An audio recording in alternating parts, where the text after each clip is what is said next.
Hi there, it's Dr. Saira, and we are back for another segment of Ask Dr. Saira, the show where you get your questions answered. And so we have people writing in all kinds of different ways over the last few years, different questions that they had for me. And also, as I was giving my responses to them, I thought it'd be really great if more people could hear the answers to these questions. And so here we are on our show, and every week we put out a question that you've sent us, and I get to answer it. So this week's question comes from Kate, and she says, good morning, Dr. Saira. I love this idea and I'm so happy to be a part of it. I constantly feel like I'm not good enough. I compare a lot of my life events, jobs, my self-worth, and my image to social media. With social media becoming the norm, how can I continue to live a fulfilled life and not constantly compare myself to everything and everyone online? Kate, I love your question. This is something that I think many of us struggle with, is that, how do we're looking through Facebook or Instagram or Twitter or wherever we're engaging in a social media context, and it looks like other people are having a lot of fun. I actually was joking with an old girlfriend of mine about how grateful I was that there wasn't Facebook when I was in high school, because I already felt like a nerd, and imagine if Facebook had been there. I would have been felt like the biggest nerd in the world, because it would have looked like everybody around me was having such a good time. The thing about social media to remember is that what people post on social media is kind of the highlight reel of their life, right?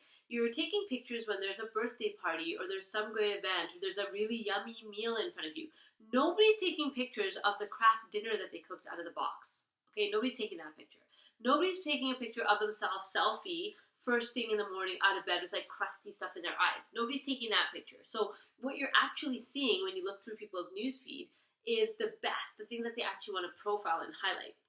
Now, how is that different from the way we used to live before social media? Well, before social media, do you remember, I might be dating myself here, but I remember being a little kid and going to my uncle's house in the summertime, and he would always have this slideshow, right? So he would all year, the family would go on different vacations or whatever, and then they'd collect all the pictures, and then they'd have a slideshow. And the slideshow would be, the 50 or 60 best pictures from the whole year of travel. So you don't get the picture, you don't see the pictures where someone's or, right? They took those pictures out. Those weren't included in the slideshow. What was in the slideshow were the best pictures.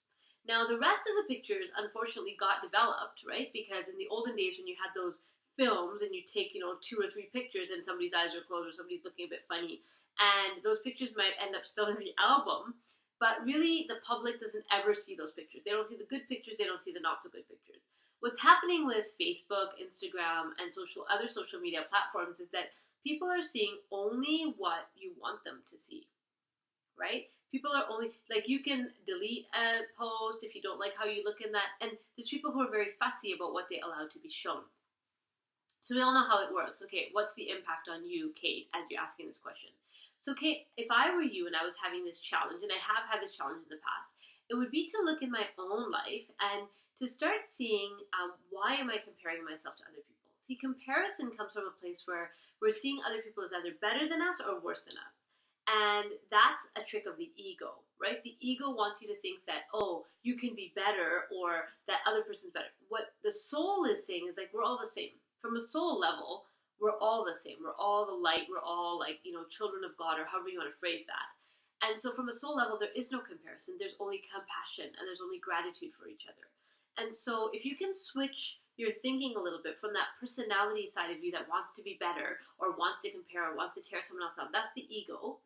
And remember that you're more than your ego. You're more than your personality, and you're more than your little, first part of you. There's this bigger part of you, this brighter part of you that's actually quite happy for people when they're doing well, that actually can celebrate other people. If you don't know how to celebrate yourself, it's going to be very hard to celebrate other people. And if you're constantly critical of yourself, you'll see that coming out in the way that you view other people's social media feeds as well. You might have that critical voice. And so what I would suggest to you, Kate, is one of two things. Either take a break for a while from social media.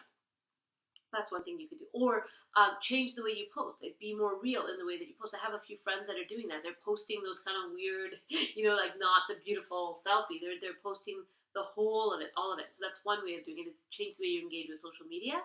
The other way is to kind of look into the inner work, which is, why am I comparing myself to others, right? They're living their lives and this is my life and only I can live this life. So what about my story do I need to change to feel better about myself? So I'm not constantly looking to the outside as the measuring stick of how things need to be for me. A great example of this is success, right? Whose measure stick are you using for success? Does this success mean to you, a certain figure in the bank account? Is that what success means? Does success mean to you a certain number of holidays every year? Does success mean to you a certain amount of unscheduled time where you can spend with the people you love? Does success mean to you what? Does it mean freedom? Like, what does it mean? And your definition of success is not necessarily going to match other people's.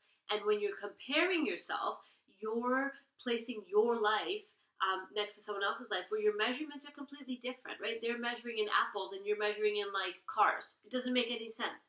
So I would encourage you, Kate, to look at that piece around comparing that you're doing right now and to be gentle with yourself and trust that it'll get better as you start seeing beyond the personality and the ego of yourself and other people and into us all as spirits, as souls. So those are my thoughts for you today on Ask Dr. Saira. Leave your comments below on how you cope with the comparing and social media and how you're navigating that space. And if you have a question that you want me to answer in one of our future episodes, then please send me a note to connect@talktosaira.com and I would love to talk to you soon. Remember, it's your life and only you can live it. Take care.